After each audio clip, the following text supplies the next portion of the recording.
নমস্কার, জয় শ্রীমা। আশা করি প্রত্যেকে ভালো আছেন এবং ভালো থাকুন, সেটা আমি সর্বদাই চাই। আজকের যেটা আলোচনার বিষয় সেটা আমি, দেখুন, বাড়িতে কিন্তু অনেকে অ্যাকোরিয়াম রাখে, অনেকে বুঝে রাখে, অনেকে না বুঝে রাখে। তো অ্যাকোরিয়াম যে ঘরে রাখবেন, আগে জানতে হবে কোথায় রাখতে হবে, কটা মাছ রাখতে হবে, অ্যাকোরিয়াম রাখলে কি ফল পাবে, এটা কিন্তু সবাই জানে না। মানে বাড়িতে অ্যাকোরিয়াম রাখতে কিন্তু আমরা অনেকেই পছন্দ করি, বেশ রঙিন মাছ জলের মধ্যে খেলে বেড়াবে, বেশ দেখতেও ভালো লাগে। কিন্তু এই যে রঙিন মাছ জলে খেলে বেড়াতে দেখতে যেমন ভালো লাগে, তার পাশাপাশি এই রঙিন মাছই খুলে দিতে পারে আপনাদের ভাগ্য। কিন্তু নিয়ম মেনে কিন্তু অ্যাকোরিয়াম রাখতে হবে। বাড়ির নেগেটিভ এনার্জি থেকে বাঁচতে পারবেন এই অ্যাকোরিয়াম রাখলে, এবং জীবনের সুখ শান্তির যে দরজা, সেই দরজা কিন্তু সুন্দরভাবে খুলে যাবে। অ্যাকোরিয়াম রাখার সঠিক দিক আগে আপনাদেরকে জানতে হবে। আমাদের বাস্তু অনুসারে, ফেংশুই অনুসারে, বাড়ির পূর্ব, উত্তর বা উত্তর পূর্ব দিকে কিন্তু অ্যাকোরিয়াম রাখলে শুভ। এর ফলে যে পজিটিভ এনার্জি রয়েছে, সেই পজিটিভ এনার্জি গুলো কিন্তু বৃদ্ধি পাবে। আর নির্দিষ্ট সময় অন্তর অ্যাকোরিয়ামে যে জলটা রয়েছে সেটা পরিবর্তন করবেন।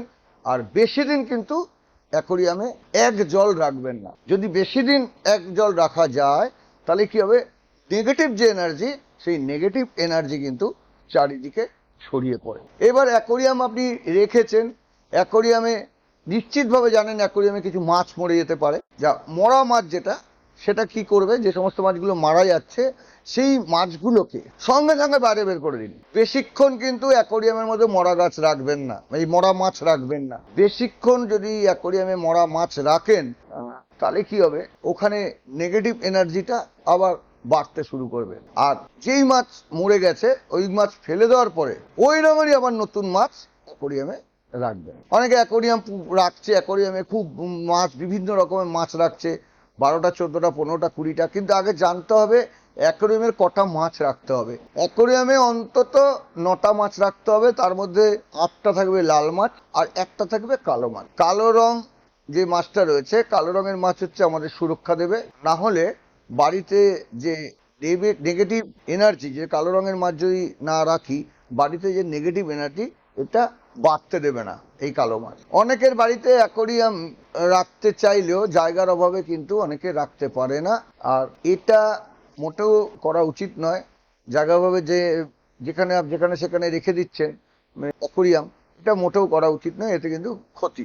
আর রান্নাঘরে কখনোই কিন্তু অ্যাকোরিয়াম রাখবেন না, রান্নাঘরে কখনোই অ্যাকোরিয়াম রাখবেন না।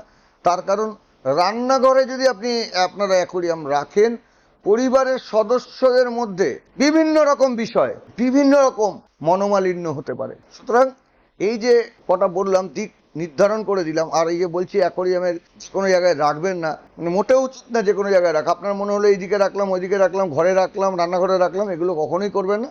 আর রান্নাঘরে তো কখনোই রাখবেন না অ্যাকোরিয়াম। কেন, রান্নাঘরে অ্যাকোরিয়াম রাখলে আপনার পরিবারের মধ্যে প্রত্যেকের সঙ্গে নানা রকম মনোমালিন্যের মধ্যে জড়িয়ে যেতে পারেন। সুতরাং যেই প্রসেসিং আমি বললাম আপনারা অ্যাকোরিয়াম রাখবেন, সেই প্রসেসিংয়ে আপনারা রাখার চেষ্টা করুন। অবশ্যই কিন্তু আপনারা ভালো ফল পাবেন। আরেকটা মাথায় রাখতে হবে, দেখুন, ওই যে 9টা মাছ আমি বলে দিলাম, 9টা মাছের মধ্যে 8টা লাল মাছ, একটা কালো মাছ। আরেকটাও শুনে নিন, যদি 8টা কালো মাছ, একটা যদি লাল মাছ রাখেন, সেক্ষেত্রে কিন্তু আপনাদের যে শত্রুপক্ষ দ্বারা যে ক্ষতি, সেই শত্রু কিন্তু অবশ্যই দমন হবে। সুতরাং ওটাও করতে পারেন, যাদের শত্রু বৃদ্ধি পাচ্ছে মারাত্মকভাবে, তাদেরকে বলবো তারা 8টা কালো মাছ রাখুন আর একটা লাল মাছ রাখুন অ্যাকোরিয়ামে। অবশ্যই শত্রু দমন কিন্তু আপনাদের হবে। আজকে আর সময় নেই, আপনাদের প্রত্যেককে বলবো আপনারা সুখে থাকুন, ভালো থাকুন, আনন্দে থাকুন। এই বলে আজ অনুষ্ঠান শেষ করছি। নমস্কার, জয় শ্রীমা।